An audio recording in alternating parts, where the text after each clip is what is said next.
Bon. Bonjour à tous et bienvenue dans cette petite vidéo explicative. L'objectif là, rapidement, c'est de vous expliquer les objectifs de développement pour les blocs 4 de la programmation, c'est-à-dire les Metcon, les WOD. On va procéder jour par jour.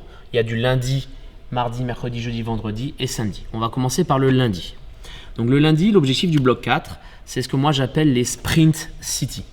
On va retrouver toutes les filières, on va trouver les mouvements haltérophiles, gymniques et de conditionnement métabolique. Ce qu'il faut bien comprendre dans ces objectifs de développement, c'est qu'on est sur un race mode. Qu'est-ce que c'est le race mode? Je voudrais à chaque fois, le lundi, retrouver un stimulus de compétition sur le floor. Je m'explique.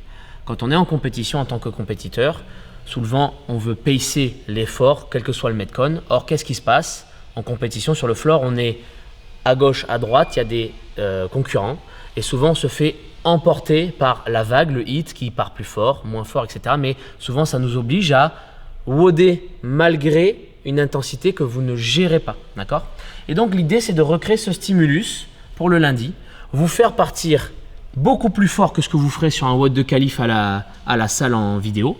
Parce qu'en compétition, seul compte être devant le partenaire à gauche, à droite. Et donc, vous retrouverez des efforts où les temps sur les ergos seront imposés, le nombre de reps. Et l'objectif, ce sera toujours de se dire, ok, je pars plus fort qu'un qualifieur en vidéo et j'essaye de maintenir cette intensité. Soit ça passe, soit ça casse, c'est pas grave, ça reste de l'entraînement. C'est un peu une méthode fly and die pour vous apprendre à woder au-dessus d'un stimulus que vous n'avez pas l'habitude de faire. Okay? Voilà pour les efforts du lundi. Ensuite, pour les blocs du mardi, le thème, c'est push-pull under fatigue. Là, on va être vraiment sur un élément gymnique avec soit un skill classique, RX, les mouvements de gym des Open, soit jusqu'à des skills beaucoup plus évolués. D'accord? Le mardi, l'idée, c'est d'évoluer tous les mardis sur de la poussée et du tirage en mode gym avec des composantes, soit on va évoluer sur le volume de semaine en semaine, soit sur l'intensité. L'idée, elle est simple. Les mouvements gymniques en CrossFit, c'est souvent ce qui limite la plupart des gens lors des efforts de compétition. On n'arrive pas à faire les barres muscle-up sous fatigue, les ring muscle-up sous fatigue, marcher sur la rampe, faire maintenant des free HSPU. Le mardi sera dédié à développer ces qualités gymniques sous n'importe quel type de fatigue, soit de l'intensité, soit du volume. Il y aura très peu d'haltéro, de barbell ou autre chose. Ce sera plutôt des mouvements associés qui vont être un peu taxants en termes d'énergie, de midline, comme les D-ball, les dumbbells, les haltères, les kettlebells. Mais le principe, retenez bien, évoluer sur de la gym, quel que soit le skill, avec du volume et de l'intensité. Voilà l'objectif du mardi. Après ces 2 jours assez intenses, lundi, mardi, le mercredi, c'est plutôt pour moi ce que j'appelle une sorte de day off mental. L'objectif, c'est une coupure, sortir de la salle. Alors attention, ça ne veut pas dire on fait rien. On va quand même continuer de développer des qualités physiques. Moi, dans la prog pour les compétiteurs, pour Mehdi notamment, je lui fais faire du run avec une évolution sur le run et de la natation. Où là, il n'y aura pas de progrès sur la natation. Si vous en demandez, je pourrais écrire des évolutions en natation, mais grosso modo, le vrai bloc de travail, il est dans la course à pied sur piste de 400 mètres. Et après, on va nager, patauger pour certains, tranquille. L'idée, c'est sortir de la salle et faire une coupure mentale tout en continuant de développer des qualités physiques, cardiovasculaires, respiratoires et athlétiques en termes de course à pied. Enfin, le jeudi, on a fait du sprint, on a fait de la gym sous fatigue, on est sorti de la salle, ça irait mentalement tout en développement. Le jeudi, là, moi, c'est des blocs 4 qui seront dédiés à ce que j'appelle l'open style. La méthodologie d'effort des Open. Souvent, on est sur un domaine d'effort dans les watts des Open 13-22 minutes, ce que j'appelle long, semi-long. Et les objectifs de développement, ça sera clairement la capacité de travail. Ce que j'ai observé dans les coachings de classe ou de compétiteurs, c'est que souvent, on a une bonne haltéro, on a une bonne gym, on a un cardio correct, mais les transitions dans les efforts de 20 minutes dans des AMRAP classiques type Open, les transitions sont trop longues et au fur et à mesure du temps, la capacité de travail diminue et on n'optimise pas tout ça. Donc là, moi, j'ai créé un protocole que j'appelle le protocole MLX. C'est clairement bouger dans des domaines d'effort de 12 à 30 minutes sous format Tabata. Vous verrez, une semaine sur 2, il y aura un protocole Milux, c'est-à-dire En 20-10, on bouge avec tous les domaines, haltéro, cardio, gym. Et le fait de bouger en Tabata, l'objectif, c'est que vous n'ayez que 10 secondes de transition entre chaque mouvement.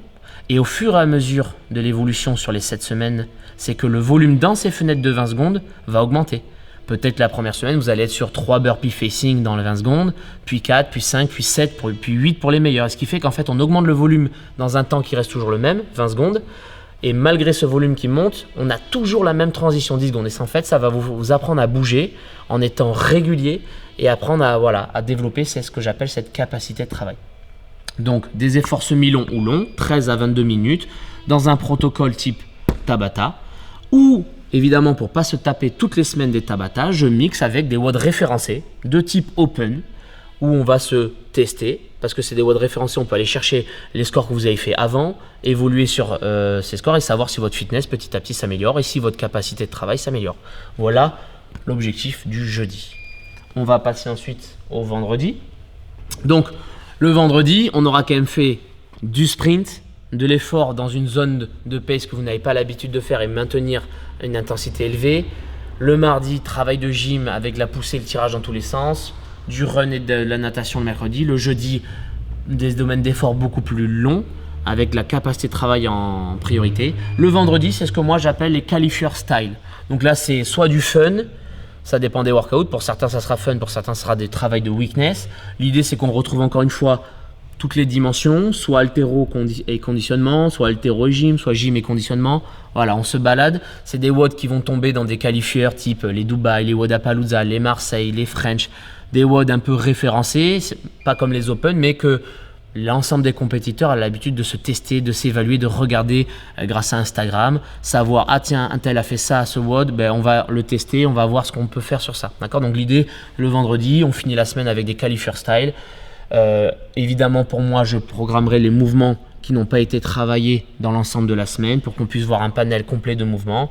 Et après, comme j'ai dit, c'est du qualifieur classique quand vous êtes à la salle en vidéo, que vous voulez vous inscrire à une compétition.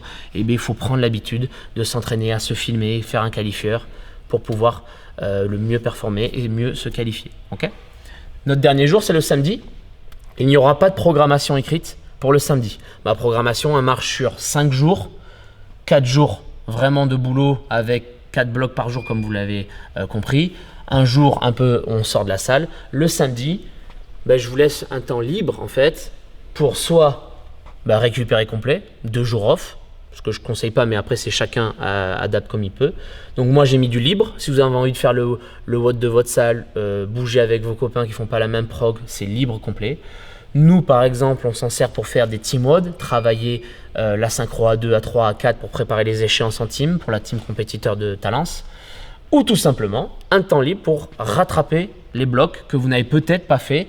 La progra, comme on l'a vu, il y a entre 3 et 4 blocs par jour. Peut-être vous n'avez pas le même temps à dédier dans la salle que nous. Et donc, en fait, ça permet aussi le samedi de rattraper 2-3 blocs de la semaine que vous n'avez pas pu faire en termes de temps, mais que vous avez vraiment envie de faire en termes de développement. Donc voilà, maintenant, on va vous montrer une petite vue d'ensemble pour comprendre les qualités et les objectifs de développement qui sont dédiés à chaque journée et qui ont chacun un objectif bien précis.